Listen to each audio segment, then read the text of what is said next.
La Cité de la démocratie matérialise un autre pan de cette vision structurelle. Ici, il s'agit d'offrir aux institutions des infrastructures adaptées, fonctionnelles et durables, en phase avec l'ambition d'un État, d'une capitale modernisée. En ce complexe, le président Brice Clotaire Oligui Nguema perçoit un cadre destiné à renforcer la culture institutionnelle de l'action publique. Le choix de consacrer cette journée anniversaire à des visites de chantier n'est pas anodin. L'acte renvoie à la posture d'un dirigeant qui inscrit son action dans le temps long. Depuis son accession à la magistrature suprême, le président Brice Clotaire Oligui Nguema multiplie les initiatives axées sur la réhabilitation des infrastructures, la restructuration urbaine et la relance des projets structurants. La visite de terrain n'était donc pas seulement une date anniversaire, c'est un jalon supplémentaire dans la construction d'une vision, d'un projet politique qui se veut tangible et ancré dans le paysage urbain. Ici à Libreville et sur l'ensemble du territoire, depuis 2023 se dessine peu à peu la silhouette du Gabon de la 5e République. Le Gabon nouveau, fier et digne d'envie. J'ai entendu parler de la Cité de la démocratie à Libreville, qui est en pleine transformation. On dit que l'État y construit un palais des congrès et 55 villas présidentielles. Mais franchement, je me demande, est-ce vraiment utile ? Pourquoi dépenser autant d'argent pour un tel projet ? À quoi cela va-t-il servir exactement ? Ta question est légitime. En réalité, ce projet n'est pas une simple dépense, mais un investissement stratégique pour l'avenir du Gabon. La Cité de la démocratie, autrefois un symbole politique, est en train de devenir un centre de conférences et de rencontres internationales. Cela va renforcer l'image du pays, attirer des événements diplomatiques, économiques et culturels, et donc générer des retombées financières importantes. Je comprends mieux, donc ce n'est pas seulement pour le prestige, mais aussi pour le développement du pays. Exactement. Ce projet illustre l'ambition du Gabon de se moderniser et de se positionner comme un acteur majeur en Afrique centrale.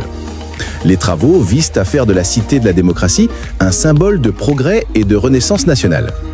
Sa livraison est prévue dans les prochaines années et elle devrait offrir au pays un véritable joyau architectural au service du tourisme, de la diplomatie et de la croissance.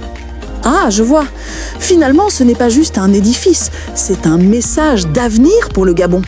Bien sûr, la Cité de la démocratie est un site chargé d'histoire pour le Gabon. Elle a été érigée en 1977 sous l'initiative du feu président Omar Bongo Ondimba. À l'époque, elle symbolisait la diplomatie et l'hospitalité gabonaise, notamment lorsqu'elle a accueilli le sommet de l'Organisation de l'Unité africaine, OUA. Ah oui, je vois. Donc c'était un lieu important à l'échelle du continent. Exactement. Son architecture impressionnante et ses infrastructures modernes avaient marqué les esprits. C'était un véritable lieu de rassemblement pour les grands événements internationaux. Malheureusement, en 2013, sous le régime d'Ali Bongo, la cité a été démolie, tout comme plusieurs autres bâtiments historiques. C'est dommage. On a donc perdu une partie du patrimoine national. Oui, beaucoup de Gabonais et d'experts ont dénoncé cette destruction, regrettant la disparition d'un symbole de la diplomatie gabonaise. Mais la bonne nouvelle, c'est que la Cité de la démocratie renaît aujourd'hui. Elle retrouve peu à peu son éclat, portée par une volonté de réhabiliter ce patrimoine et de redonner vie à l'histoire du Gabon. C'est une excellente nouvelle.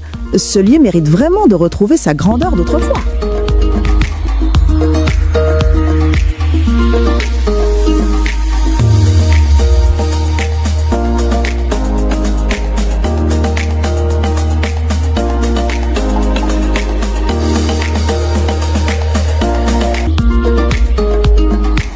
Elle offre à ces hommes et femmes politiques l'opportunité d'appréhender concrètement la réalité des investissements publics engagés, tout en mesurant leur cohérence avec les ambitions de transformation structurelle du Gabon.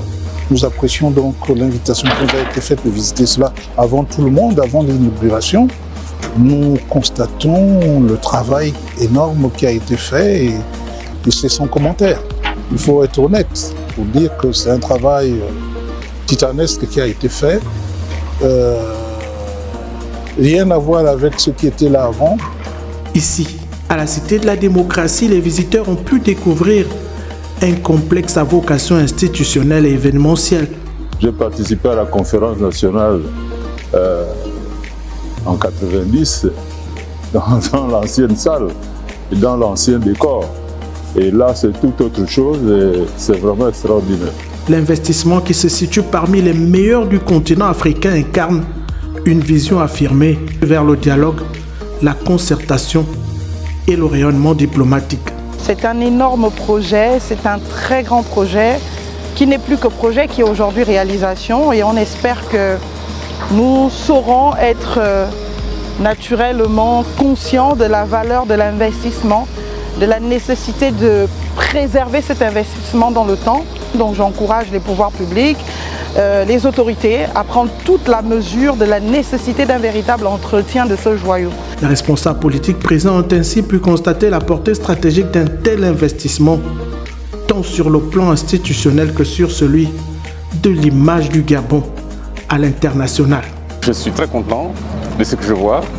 J'ose espérer que la fin des travaux pour beaucoup, pour que tous les Gabonais, pas seulement les personnalités, viennent voir ce travail qui a été fait. Un travail qui n'a jamais, à mon sens, été réalisé au Gabon.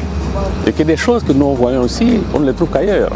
Et donc, félicitations aux grands bâtisseurs. Cette immersion a permis de dépasser les postures et les discours pour confronter les perceptions à la matérialité des réalisations. Je connais la Cité de la démocratie, j'y ai participé à certaines conférences. Ça a toujours été un bel espace, mais là c'est un relooking qui est à féliciter, c'est très bien.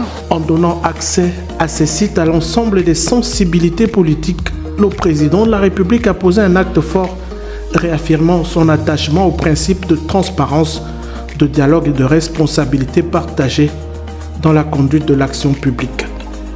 C'est des grandes réalisations modernes, mais ce sont des trucs à protéger. Donc c'est bien d'avoir ces genres de réalisations, mais il faut savoir les entretenir, faire en sorte que ça continue à faire la merveille du pays.